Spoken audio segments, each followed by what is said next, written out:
Welcome to Sai simple சமையல். இன்றைக்கி நாம் மசாலா பூரி எப்படி பண்ணுறதுன்னு பார்க்க போகிறோம். தேவையான பொருட்கள் 2 கப்பு கோதுமை மாவு, 150 கிராம் உருளைக்கிழங்கு, குக்கரில் 2 விசில் வச்சு எடுத்து தோல் உரித்து திருவி எடுத்துக்கோங்க. 1 டேபிள் ஸ்பூன் ஓமம், 1 டேபிள் ஸ்பூன் வெறும் மிளகாய்த்தூள், 1/2 டேபிள் ஸ்பூன் கரம் மசாலா தூள், 1/2 டேபிள் ஸ்பூன் சீரகத்தூள், 1/2 ஸ்பூன் மஞ்சள் தூள், 1/4 கப் ரவை, கொத்தமல்லி பொடியாக நறுக்கினது கொஞ்சம், உப்பு தேவைக்கேற்ப. இப்போ மசாலா பூரிக்கு மாவு ரெடி பண்ணிக்கலாம். மாவில் திருவின உருளைக்கிழங்கு சேர்த்துக்கோங்க.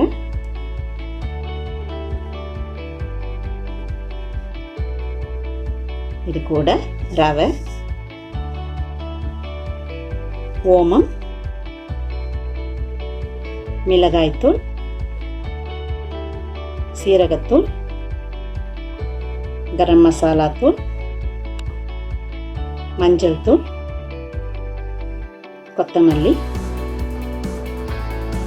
உப்பு எல்லாம் சேர்த்து நல்லா ஒரு தடவை பிசைஞ்சு விட்டுக்கோங்க. கலந்து விட்டுட்டு இப்போ அதில் 2 டேபிள் ஸ்பூன் எண்ணெய் சேர்த்துக்கோங்க.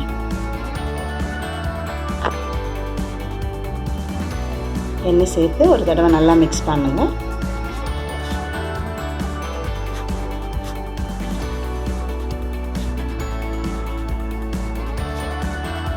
இப்போ கொஞ்சம் கொஞ்சமாக தண்ணி சேர்த்து நல்லா சப்பாத்தி மாவு பதத்துக்கு கொஞ்சம் டைட்டாகவே பிசைஞ்சுக்கோங்க.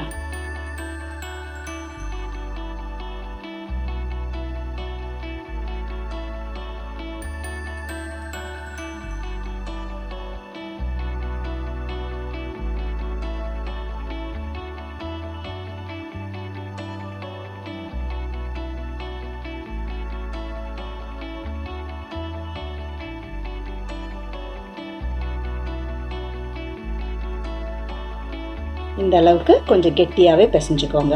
பிசைஞ்சிட்டு 20 நிமிஷம் மூடி போட்டு மூடி வச்சிடலாம். 20 நிமிஷம் மாவு இப்போ ஊறியாச்சு.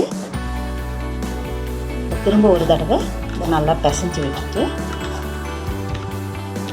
உங்களுக்கு எந்த சைஸில் பூரி வேணுமோ அதுக்கேற்ற மாதிரி பால்ஸ் உருட்டிக்கோங்க.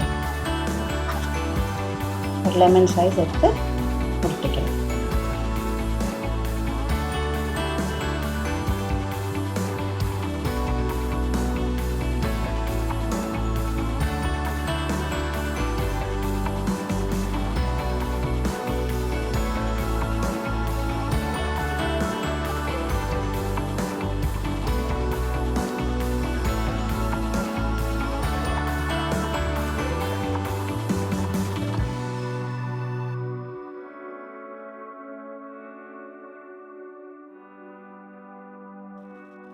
இப்போது நம்ம எடுத்து வச்சுருக்க மாவை பால்ஸாக உருட்டிக்கிட்டோம்.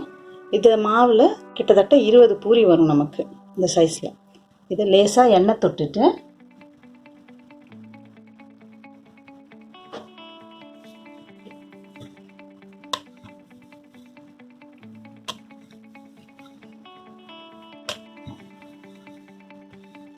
இந்த மாதிரி சின்ன சின்னதாக தரட்டிக்கோங்க.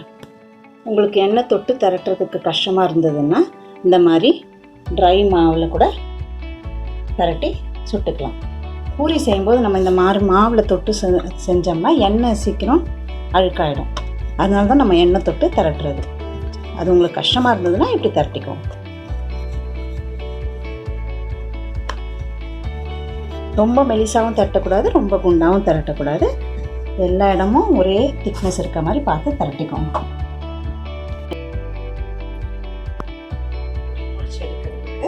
ஒரு கடாயில் தேவையான அளவு எண்ணெய் ஊற்றிக்கோங்க. எண்ணெய் சூடானது.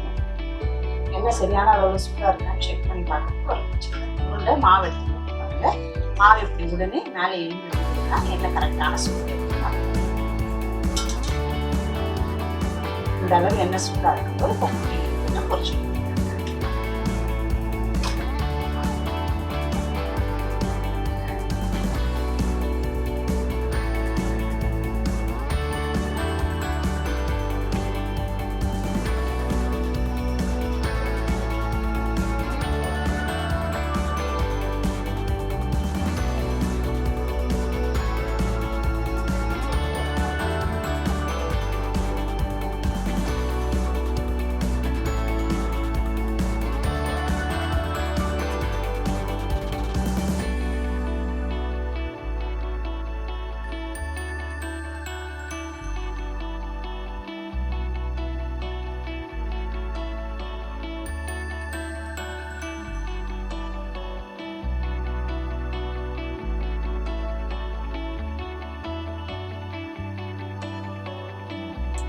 மிச்சம் எண்ணெயை நல்லா வடிச்சு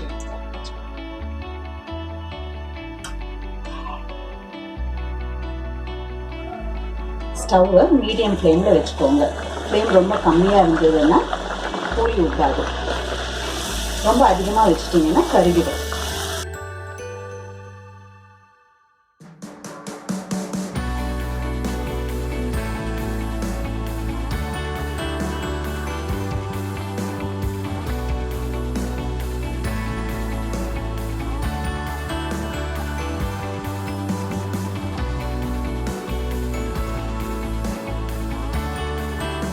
சுவையான மசாலா பூரி தயார். இது நம்ம தயிர், குருமா, சிக்கன் குழம்பு எது கூட வேணால்.